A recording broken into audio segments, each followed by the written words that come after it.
అందరు మంచిగున్నారా? City mall చూసేటోళ్ళ కోసం మంచి మంచి వార్తలు పట్టుకొచ్చిన కాబట్టి మన ఛానల్ మార్వకుంటా వార్తలు పురాగా ఓడ్చేదాకా చూస్తూనే ఉండుండ్రి.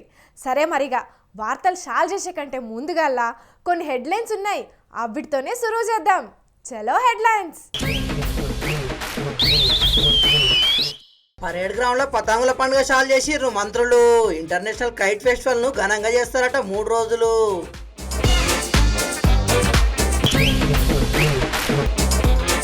బోయి మంటల కోసం తయారు చేసిర్రు భారీ పిడికల దండ.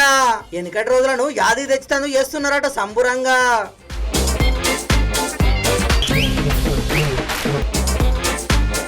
సొంతులకు వేటలతోనే కిక్కిరిసినాయి రోడ్లు.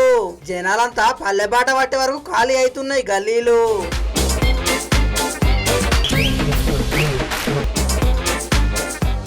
ట్రాక్టర్ సాయంతో గిర్ని తయారు చేసిండు ఒక అన్న. నీ ఆలోచనకు సాటొచ్చే వాళ్ళు ఎవరన్నా? ఆంధ్రాలో పెద్ద పండుగ ఏది అంటే ఎవ్వరికైనా టక్కున యాదికొచ్చేది సంక్రాంతే. దునియా దేశాల్లో ఎక్కడున్నోళ్ళైనా సంక్రాంతికి మాత్రం సొంతూరికే వస్తుంటారు. అంత గొప్ప పండుగ శాల ఏది మాత్రం భోగి మంటలతోని. మరి ఆ భోగి పండుగను గీడ ఊళ్ళో ఎట్లా జరుపుకుంటున్నారో చూడురుల్లా.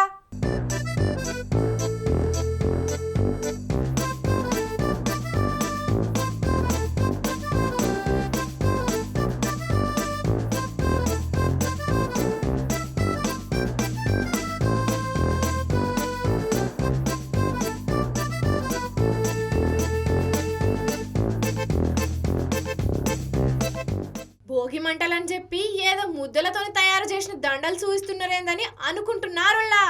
ఆ దండలు ఏంటియో కాదు, ఆవు పెండతో తయారు చేసిన పిడికలు.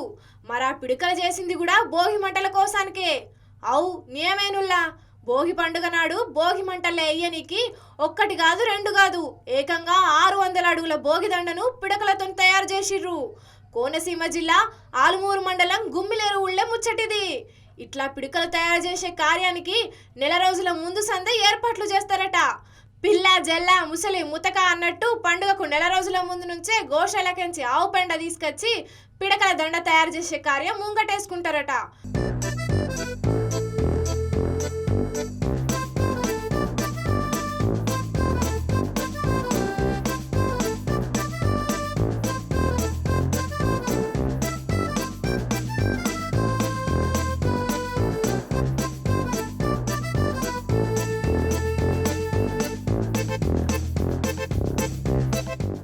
మొగోళ్ళంతా పెండ పట్టుకత్తే ఆడోళ్ళు పెండను పిసికి పిడకలు చేస్తారట.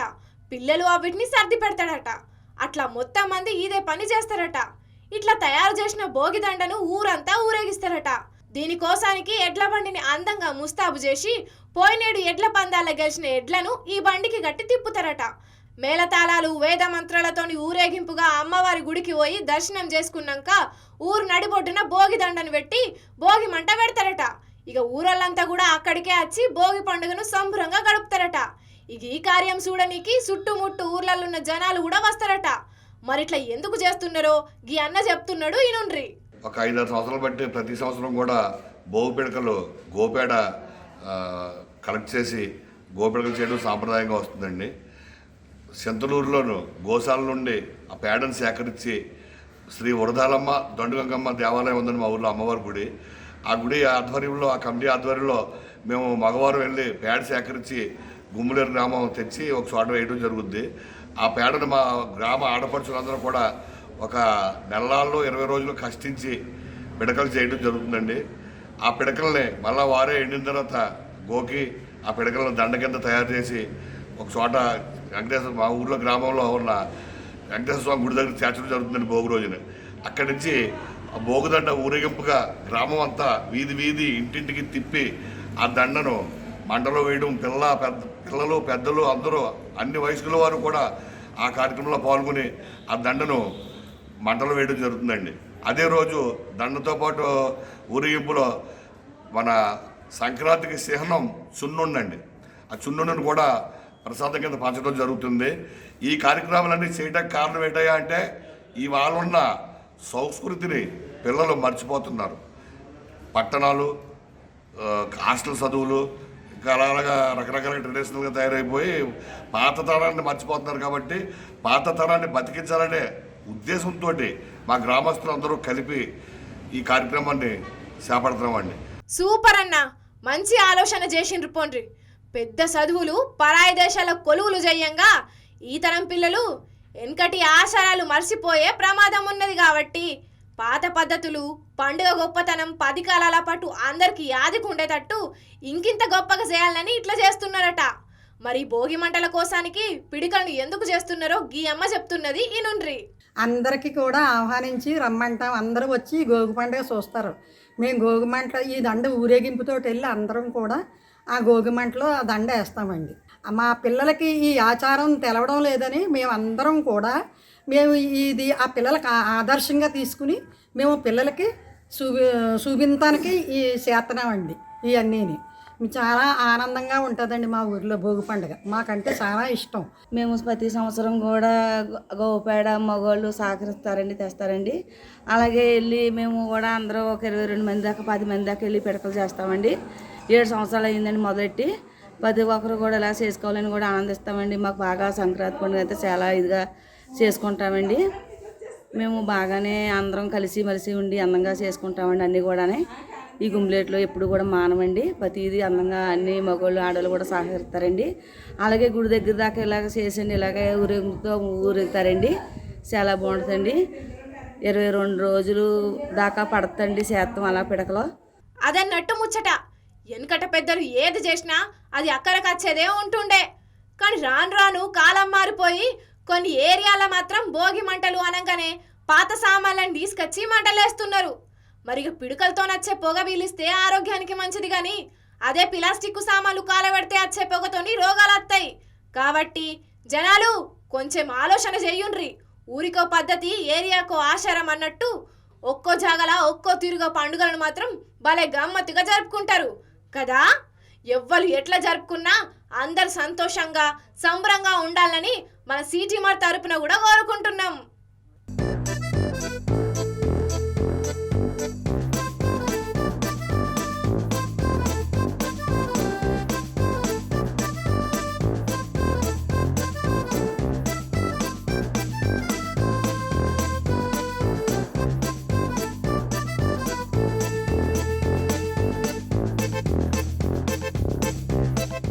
నేను దినం ఆఫీస్కి వచ్చిపోవాలంటే పెద్ద టాస్కే అవుతున్నదుల్లా.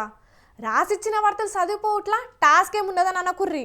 నేను అంటున్నది వార్తలు చదువుడు గురించి కాదు, పట్నం రోడ్ల మీద చేసే ప్రయాణాల గురించి.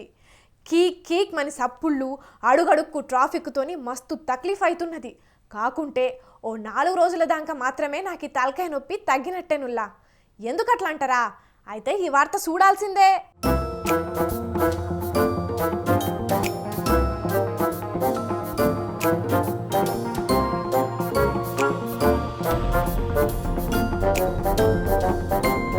ట్రాఫిక్ తలకాయ నొప్పి తగ్గినట్టేనన్న వార్త చెప్పి మళ్ళా గదే జిబ్బు జిబ్బు మంది రోడ్ల మీద ఆగమాగం ఉన్న వాహనాలనే చూయిస్తున్నారేందనుకుంటున్నారా? ఇదంతా ఇయాల్టి ముచ్చట. రేపటి సంధి మాత్రం పట్నం రోడ్లని ఊపిరి పీల్చుకుంటాయుల్లా. అవును, నియమే. సంక్రాంతి పండగకు పట్నంలో ఉన్న సగం మంది పల్లె బాట పడుతుండే వరకు హైదరాబాద్లో ఉన్న ఎంజీబీఎస్, జేబీఎస్ బస్టాండ్లతో నట్టుగా జిల్లాలకు పోయే రస్తాలన్నీ మస్తు రద్దీగా మారినాయి. ఇక రైళ్లలో పోయే జనాలతోని రైల్వే స్టేషన్లు మొత్తం కిటకిటలాడుతున్నాయి. ఇక అటు హైదరాబాద్ నుంచి రాజమండ్రి, విశాఖపట్నం, విజయవాడకు పోయే విమానాలు కూడా మొత్తం బుకింగ్ అయినాయి. ఇదే సందని చెప్పి ప్రైవేటు ట్రావెల్స్ కూడా మస్తు రేట్లు పెంచినాయి. పండగకు ఎట్లయినా ఇంటికి పోతారని చెప్పి అడ్డగోలు రేట్లు పెంచే వరకు పేద జనాలు పండుగ యాళ్ళ చాలా ఖర్చు అవుతుందని బాధపడుతున్నారు. మొత్తానికైతే సంక్రాంతి పండుగ పుణ్యాన పల్లెలన్నీ చుట్టాలు సంతూరు బాట పట్టిన వాళ్ళతోని కిటకిటలాడుతుంటే పట్నం మాత్రం బోసిపోతున్నదన్నట్టు. మరి పండగకు సంతులకు పోయేటోళ్ళు జర ఎప్పటికప్పుడు మీ పక్క పొట్టోళ్ళతోని మాట్లాడుకుంటా ఉండుండ్రి. లేకుంటే ఇదే మంచి మోక అనుకొని దొంగబడి మొగోళ్ళు వాళ్ళ చోరకలను బయట పెట్టుకుంటారు. కాబట్టి ఆ జాగ్రత్తలు కూడా తీసుకోండ్రి. విలువైన వస్తువులు, పైసలు గిట్లా ఉంటే మీ ఇంబటే తీసుకోండ్రి. పండుగను సంబురంగా జరుపుకోండ్రి. ఏమంటున్నాం, సరేనా?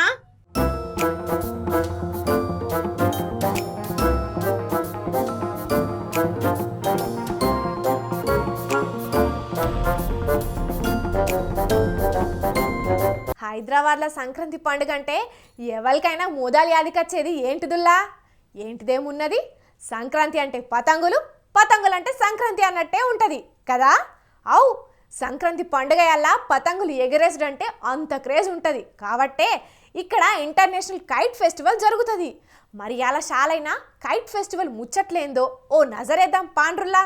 ఒగ్గుడోలు డ్యాన్సులు, నెత్తి మీద బోనాలతోని, మహిళల కోలాటాలు, గిరిజనుల స్టెప్లతోని అంతర్జాతీయ పతంగుల పండుగను పరేడ్ గ్రౌండ్ లో మంత్రులు పొన్నం ప్రభాకర్ సారు, జూపల్లి కృష్ణారావు సారు సాంస్కృతిక శాఖ అధికారులతో కలిసి ఘనంగా షాల్ చేసిర్రు. అటెంక పరేడ్ గ్రౌండ్ లో ఓపెన్ టాప్ వాహనంలో తిరుగుకుంటా విదేశాలకించి వచ్చినోళ్లతోని చేతుల చేయి కలిపి హైదరాబాద్ వచ్చినందుకు శుభాకాంక్షలు తెలిపిర్రు. ఈ పతంగుల పండుగను షాల్ చేసినాక మంత్రి జూపల్లి కృష్ణారావు సారు మాట్లాడుకుంటా సంక్రాంతి కనుమని 3 రోజులు పండుగ జరుపుకుంటాం.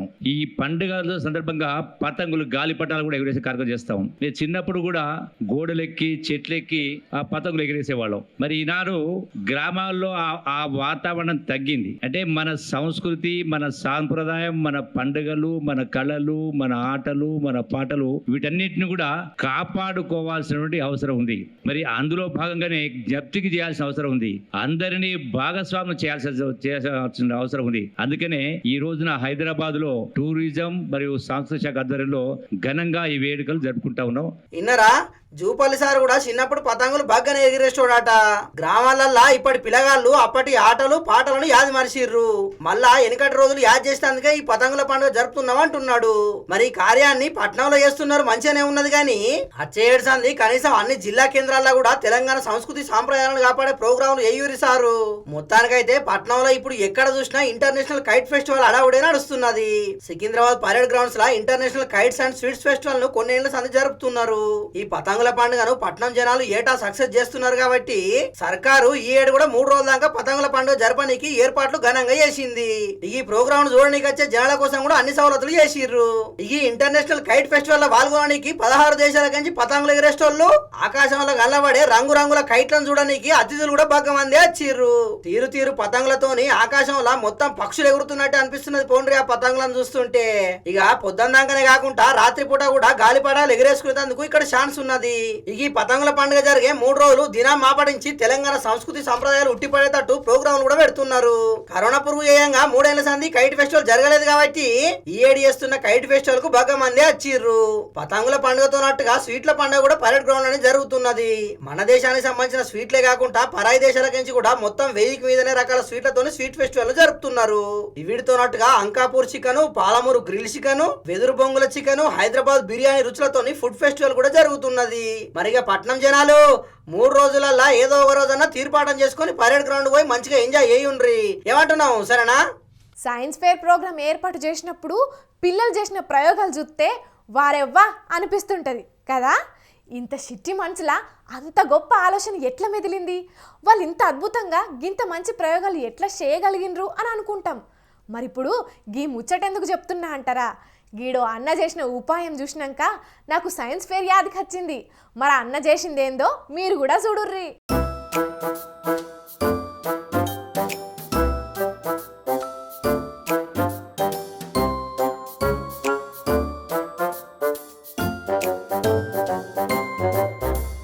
ఏందిది చూస్తుంటే ఆ అన్ననేమో పిండి పడుతున్నట్టు అనిపిస్తున్నది. వెనక దిక్కేమో ట్రాక్టర్ ఉన్నది. ఇంట్లో ఉండాల్సిన పిండిగిరిని ట్రాక్టర్కు ఉండుడేందని పర్షన్ అవుతున్నారా? అదే మరి ఉపాయం అంటే. ఈడ గిర్ని పడుతున్న అన్న పేరు సయ్యద్ మాజిద్ అలీ. కొమ్రంభీం ఆసిఫాబాద్ జిల్లా కేంద్రంలో ఉన్న రెహమద్ నగర్లో ఉంటాడు. ఈ అన్ననే ఈ కొత్త తరీక ట్రాక్టర్ కం పిండిగిరిని తయారు చేసింది. సమస్యలకెంచే కొత్త ఆలోచనలు ఊడతాయన్నట్టు ఈ అన్న ఈసొంటి గొప్ప చేయాలని ఆలోచన రానికి కూడా సమస్యనే కారణమైంది. గిరాకీ బగ్గున్నప్పుడే కరెంటు పోవడో ఇంకోటి అవుతుండే వరకు పిండి పట్టించుకపోనొచ్చిన జనాలు వేరే కాడికి పోతుండేనట. ఇట్లయితే ఎట్లా అని చెప్పి మస్తు ఆలోచన చేసి ట్రాక్టర్తోనే గిన్నె నడిచేటట్టు 30,000 ఖర్చు పెట్టి ట్రాక్టర్కు వేరే ఇస్రాయల్ తయారు చేసిండట. ఇప్పుడు కరెంటు లేకున్నా డీజిల్ ఉంటే చాలు ఎన్ని గంటలైనా పిండి పడుతూనే ఉంటాడట. అట్లనే అదే ట్రాక్టర్ నడుపుకుంటా ఎక్కడికంటే అక్కడికి పోయి మరీ పిండి పట్టే వరకు ఇప్పుడు మస్తు గిరాక్ అవుతున్నదట. మొబైల్ క్యాంటీన్ లెక్క మొబైల్ పిండి గిన్నె చేసిన ఈ అన్న పనితనాన్ని అక్కడ జనాలు మస్తు తారీఫ్ చేస్తున్నారట. ఇదే కాదు, సర్కారు సాయం చేస్తే రైతులకు అక్కడికొచ్చే వస్తువులు కూడా తయారు చేసి రైతుల కష్టం తప్పించే ఉపాయాలు చేస్తా అంటున్నాడు అన్న. ట్రాక్టర్కు అది మన చట్నీయాల పిండి మిషన్ పెట్టి ఆ పని సాధించిండు. చాలా గర్వకం ఉన్నది. పల్లెటూరులో కూడా మొబైల్ ద్వారా ఎవరైనా ఫోన్ చేస్తే అక్కడికి పోయి పట్టేస్తాడు. ఎవరైనా సాయం తీసుకోవాలంటే తీసుకోవచ్చు. ఈసారి మా తమ్ముడు అయితే సక్సెస్ చేసింది దానికి.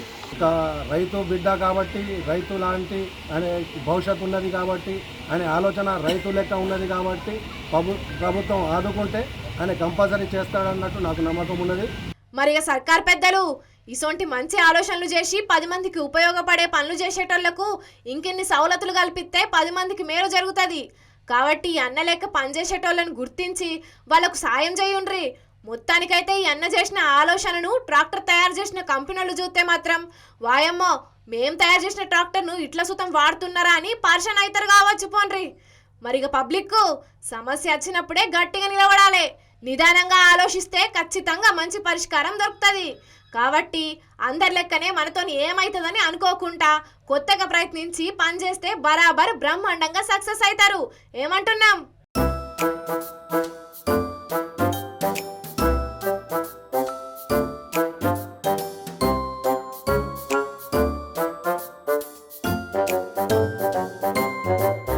తెలంగాణలో అధికారం కోసం పువ్వు పార్టీ పెద్దలు పెద్ద పెద్ద స్కెచ్చులే వేసిర్రు కానీ ఏపీని మాత్రం పెద్దగా పట్టించుకున్నట్టే కనబడతలేదు.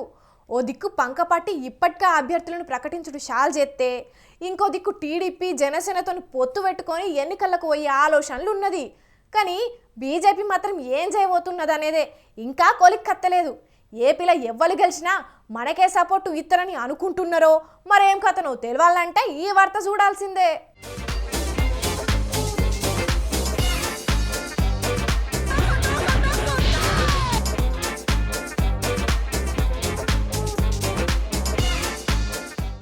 ఏదేమైనా బుల్డోజర్లని ఎవడు పెట్టాడో గాని పేరంటే ఇద్దరేనండి.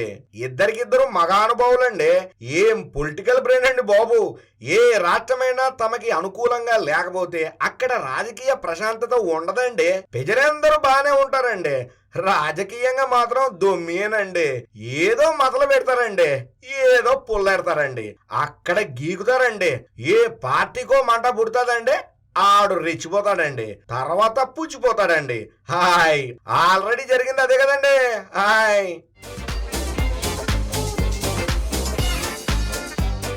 తమిళనాడు శశికళ అండి, అదేనండి బాబు జైలలతో కూడా ఫ్రెండ్ అండి. ఆమె చనిపోయిన తర్వాత చిన్నమ్మే చీఫ్ అయ్యిందండి. ముందు బీజేపీ రాయబారం పంపిందండి. తమిళనాడులో మీ సపోర్టు బీజేపీకి ఇవ్వాలని మంచిగా చెప్పి చూసిందండి. విన్నారు కదండి మొండి ఘటాలు. అక్కడ అమ్మ జైలలతో అదే టైప్ అండి, స్నేహితురాలు శశికళది అదే టైప్ అండి. అందుకనే ఎవడు ఏమి పీకలేడనుకుందండి, బుల్డోజర్లతో ఎట్టుకుందండి. అంతే 4 ఏళ్ళు లోపలికి వెళ్ళిపోయిందండి. హాయ్ అదండి సంగతి.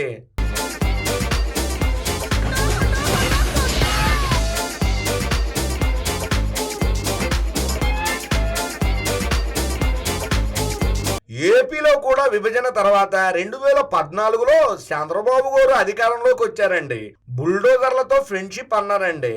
అమరావతి రాజధాని ఓపెనింగ్ కి ఒక బుల్డోజర్ వచ్చిందండి. అదేనండి ప్రధానమంత్రి మోదీ అండి. హాయ్ వస్తూ కనీసం 1000 కోట్లైనా ఇస్తాడనుకుంటే ఇంత మట్టి చెంబుతో గంగాజలం అట్టుకొచ్చాడండి. ఇది చాలా మంచిదని చెప్పి వెళ్ళిపోయారండి. బహుశా ఆయనకు అప్పుడే తెలుసు అనుకుంటానండి, ఏపీకి మిగిలేది మన్నే జనానికి తెలియడం లేదని చెప్పకనే చెప్పారండి. ఇప్పుడు కరెక్ట్ గా అదే జరిగిందండి. అమరావతి మొదలెట్టిన ఆయన చంద్రబాబు ఓడిపోయాడండి. గెలిచిన జగన్నేమో ఎక్కడొద్దు విశాఖపట్నం వెళ్ళిపోదామని ఒకటే గొడవ అండి. ఇప్పుడు ఈయన 5 ఏళ్ళు గడిచిపోయాయండి. మన ఎఫెక్ట్ ఉంటాదో ఉండదో కూడా తెలియదండి. కానీ బుల్డోజర్ చెప్పినట్టు ఏపీ జనం నోట్లో రాజధాని పేరుతో మట్టే పడిందండి.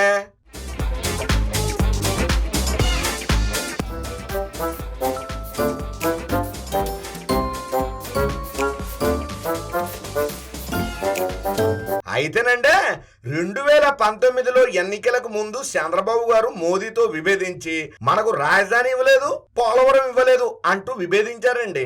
అంతేకాదండి పసుపు డ్రెస్సు ఇప్పేసి నల్ల సొక్క దొడిగారండి. ధర్మ పోరాట దీక్ష అంటూ ప్రజల సొమ్ముతో కేంద్రం మీద పోరాటం చేశారండి. సినిమా అక్కడ ఆగిపోయిందండి. ఇప్పటికొచ్చి మిగిలిన పార్ట్ రావడం లేదండి. బీజేపీ ఏమో చంద్రబాబుని క్షమించడం లేదండి, అలాగని జనసేనతో కలిసి చెయ్యి వదలడం లేదండి. ఎన్నికల్లో సీట్ల సర్దుబాటు అయ్యి అప్పుడేమైనా కేటాయిస్తే గానీ బీజేపీ బయటపడేలా లేదండి. ఇక వైఎస్ఆర్ కాంగ్రెస్ పార్టీని చూస్తే బీజేపీ జేబులో పార్టీలాగే ఉందండి. కానీ బయటికి మాత్రం ఎవరితో ఉంటాం అనేది చెప్పడం లేదండి.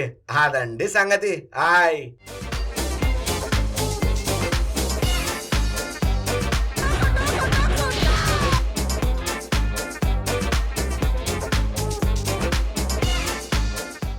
ఎలక్షన్లకు ఇంకా టైం ఉన్నది కానీ అప్పుడే సర్వే రిపోర్టులు వస్తున్నాయి. ఆలు లేదు సూలు లేదు, కొడుకు పేరు సోమలింగం అన్నట్టే ఉన్నది ఏపీలో సర్వేల ముచ్చట. కొందరేమో వైసీపీ వచ్చేస్తుందంటే ఇంకొందరేమో తెలుగుదేశం జనసేన పార్టీలు సర్కారు ఏర్పాటు చేస్తాయని అంటున్నారు. ఇక కొందరు ఇదంతా చంద్రబాబు సారు మాయని అంటే లేదు లేదు అది జగనన్న మాయని ఇంకొందరు అంటున్నారు. మరింతకు ఆ మతలబేటో చూద్దాం పాండ్రి.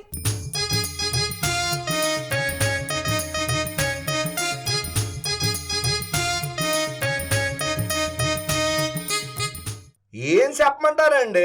సర్వేల గురించి చెప్పాలంటే దీని ముందు ఒక చిన్న కథ చెప్పాలండి. అనగనగా విజయవాడలో ఒక మాజీ ఎంపీ గారు ఉన్నారండి. పేరేమో లగడపాటి రాజగోపాల్ గారు అండి. పార్టీ ఏమో కాంగ్రెస్ పార్టీ అండి. వ్యాపారాలు అవి చేసి బాగా సంపాదించాడండి. అంటే అందుకు తగ్గట్టు బ్యాంకు అప్పులు కూడా ఉన్నాయనుకోండి. అదంతా మళ్ళీ ఏరే కదండి.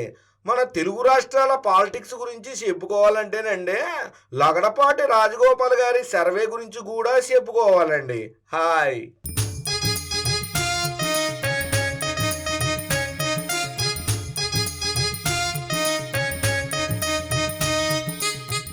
ఒకప్పుడు ఆయన ఏం చెప్పినా కరెక్ట్గా జరిగేదండి.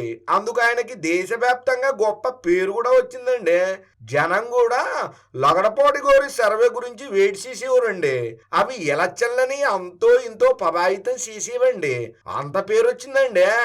ఆయన కూడా ఒక దశలో ఎలక్షన్స్ సర్వేపై ఫోకస్ పెట్టి అలా కూడా వెళ్దామని చెప్పి ఒక టీంని, ఒక పెద్ద నెట్వర్క్ ని కూడా రెడీ చేశారండి. వాటి మీద బాగా ఫోకస్ పెట్టారండి.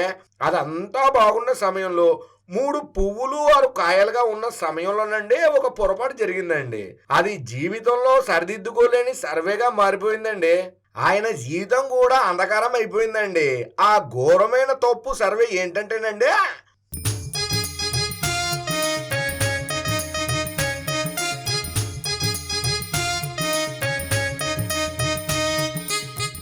రెండు 2019లో ఆయనకి తెలిసి కూడా తెలుగుదేశం పార్టీ గెలుస్తుందని చెప్పేశారండి. ఒత్తిడి. ఎందుకంటేనండి రాజగోపాల్ మామగారు పర్వతనేని ఉపేంద్ర గోరండి. మరి ఆయనేమో తెలుగుదేశం పార్టీ అండి. ఆ తర్వాత చాలా పార్టీలు మారారండి. అల్లుడు గారేమో కాంగ్రెస్ పార్టీ అండి. విభజనతో ఆంధ్రాలో కాంగ్రెస్ పార్టీ సర్వనాశనం అయిపోయిందండి. దీంతో లగడపాటి అందరి ఒత్తిళ్లకు లొంగిపోయారండి. తెలుగుదేశం వచ్చేస్తోందని చెప్పేశారండి. తీరా చూస్తే వైఎస్ పార్టీ బంపర్ మెజారిటీతో 151 సీట్లు గెలిచిందండి. లగడపాటి గారు చెప్పిన తెలుగుదేశం సీట్లు 23కే పడిపోయిందండి.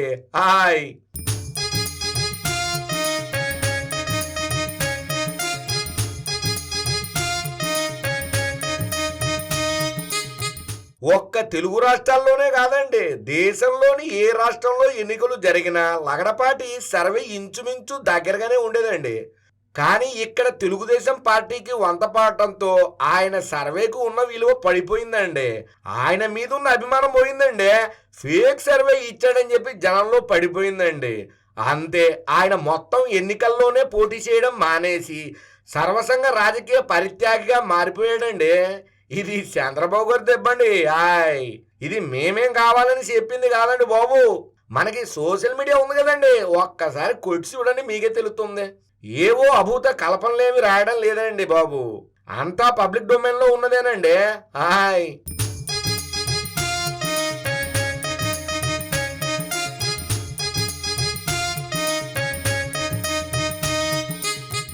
ఇగో ఇవ్వల్లా ఇయాల్టి సిటీ మరి వార్తలు మేము చెప్పినవన్నీ జబర్దస్త్గా ఉన్నాయిలే.